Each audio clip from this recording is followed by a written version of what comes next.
we can assume that Boston's going to win the series. You don't think it's going to be extremely competitive? Maybe 5, maybe 6. Feels like 5. Should we? Just be honest. Feels like 5. Feels like 5 to you, probably, right? I think that Dallas maybe will win 4. Game 3. Boston will win Game 4 and Game 5 would be my guess. I like the Mavs a little bit in Game 3. I like the over in Game 3. We could talk about that in a minute. But just if Boston does win this in 5 and they're dominant in the 4 wins and maybe Dallas gets 1, do we need to talk about like where this Boston team, without a true A-level superstar, is this one of like the better teams in like the history of the league when you couple in the regular season with what they did in the postseason? And I understand a lot of guys were out for teams they played in the Eastern Conference. Dallas, not like your classic like Titan coming out of a conference on the other side. We can kind of table that and we can get into it if and when Boston wins the NBA Finals, goes up 3-0, etc. But as far as just Game 3 is concerned, look, I think Boston will win the Finals as well. I do like the over a little bit in the game, sitting 212.5. I like Dallas a little bit, but not enough to bet it. I do like the over, where my sense would be, Ken, that we will get a better Kyrie Irving performance coming back to Dallas. And if you like Dallas in the series and you want to bite into that price plus 650, the only way it happens, I think, if Kyrie goes nuclear every single game the rest of the series. Like, I don't think it happens unless Kyrie averages like 35 points a game the rest of the series. I think you'll get a better Kyrie game. I think it's likely that Dallas's role players will shoot better from 3. And I think we might be sitting like on a big Tatum scoring game also, which we haven't had yet. And we'll get to Finals MVP and Tatum's performance, a big talking point coming out of last night. But I think that would be my bet for Game 3, over 212.5. I think we'll see scoring on both sides in this game. Like Dallas a little bit, over would be, Ken, my preferred play. Any thoughts there on the side or total for Game 3? Yeah, I just always try to ask myself, like, all right, what's going to be different and why?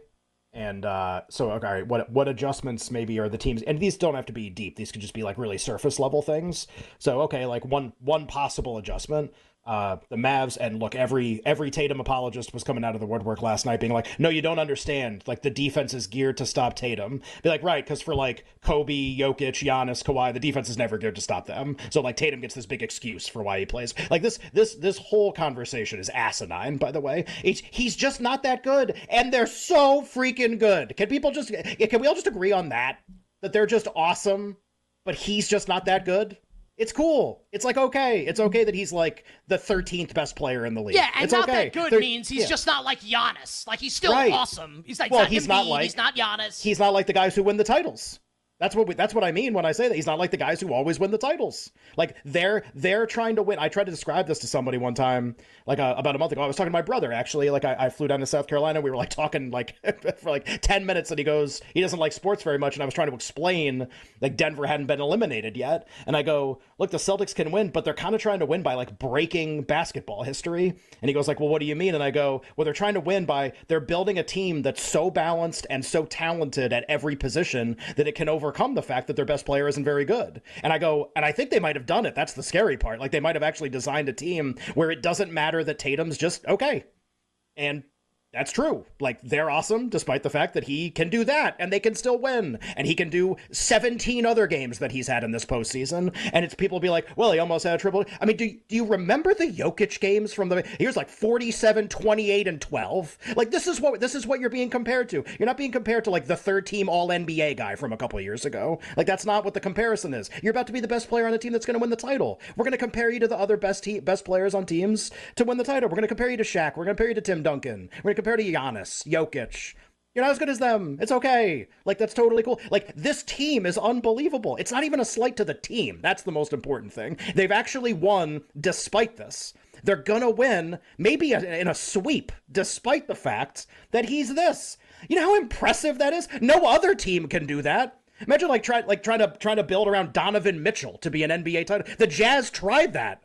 They didn't make the conference finals. Like, you can't. It's so tough when your A guy isn't that good. And they're like, Brad Stevens gets like the #1 spot for ways to make this happen. Like, being able to assemble this talent's incredible. They're winning in a way that nobody ever wins. And but it's cool. Like, it's okay that he's just like not what we're going to try to make him out to be when they win. Totally fine. I have no idea what we were talking about. We were talking about Game 3, right? We're talking about Game 3. What you like in Game 3, and just for the record, Ken and I have been doing the show together for a number of years. We've talked about Jayson Tatum a million times because the Celtics are always making it deep in the postseason. I agree with all of that. So just to get that out there. How could you watch him not? That's my thing. Like you're lying to yourself if you're trying to argue something else. He's really good. He's just not these other guys. Yeah. The thing that's really interesting about Tatum specifically, right? He's not like a lightning rod player. He's not a guy that is like is really like boastful and brash with the media or with fans. Not very emotional. Where you could see people taking an emotional stand one way or another. So you would think that, like, collectively, people that are smart that watch sports would be able to look at this and accurately say, like, okay, he's awesome. He's a really good player. He's just not one of the best players. And when he plays, like, to a level that's not, like to the greats of the league, where you can say, okay, like, he didn't play great. He didn't play great last night, but the Celtics still won. Just that everyone is like tripping all over themselves to be like, well, what about the passing? I don't know. Like, we watched the game. Like, come on. And it's not even meant to, like Ken said, it's not even meant to be an insult. He's a really good player. But we just don't have to, like, have this dog and pony show that, like, Jayson Tatum is Michael Jordan. He's not. Sorry. Right. And guess what? He's still going to be an NBA champion. He's still going to win. He might be finals MVP. Yeah, absolutely. Like he doesn't have to be Jokic. He doesn't have to be Giannis. He doesn't have to be Kawhi that year. Luka. He doesn't have to be Luka. It's like, it's cool. Like they've built a team where that's not what it's about. But then don't tell me that that's what he is when they win. Like it's just a stupid argument. You're just telling on yourself that when you watch the games, like I bet everybody actually sees the same thing, but people, you just can't shake that opinion that like, oh, that's what it is. Like I've turned the corner on Boss. I have an appreciation. Well, in this series, he might be. Just to be honest, I mean, and it's not, and again, that's not even a slight of Tatum. Jaylen Brown is awesome. Jaylen Brown has like 17 steals and blocks in this series already. He does not have 17, but he had 3 and 3 in game 1, and he had a couple impactful plays. And he's trending, by the way, to be the best player in each of Boston's NBA Finals appearances in the last 3 years, because he was better than Tatum in the series against the Warriors. Right. It's like when we say this, it's like, oh, like insulting Tatum. It'd be like, man, like I would kill to be the 13th best basketball player in the world. I actually don't want this to be about Finals MVP. I think that's like kind of a separate philosophical question about like what voters are going to value and what they're going to do. I think, I'm sure you were part of some of this discourse last night also, like people with strong opinions on Tatum and kind of what this means and what's happening. And I find myself getting sucked into it too, because it's really interesting. Boston's kind of trying to win a title without one of like the A+++ guys. That doesn't happen very often. And they've done it with this balanced, awesome team and this philosophy that works really well. And it's fun to watch. Is there a change coming here in terms of how Dallas guards him, though? So you can speak to this better than I can. Like, I don't see the same things, but I have everyone yelling at me when I try to complain about Tatum.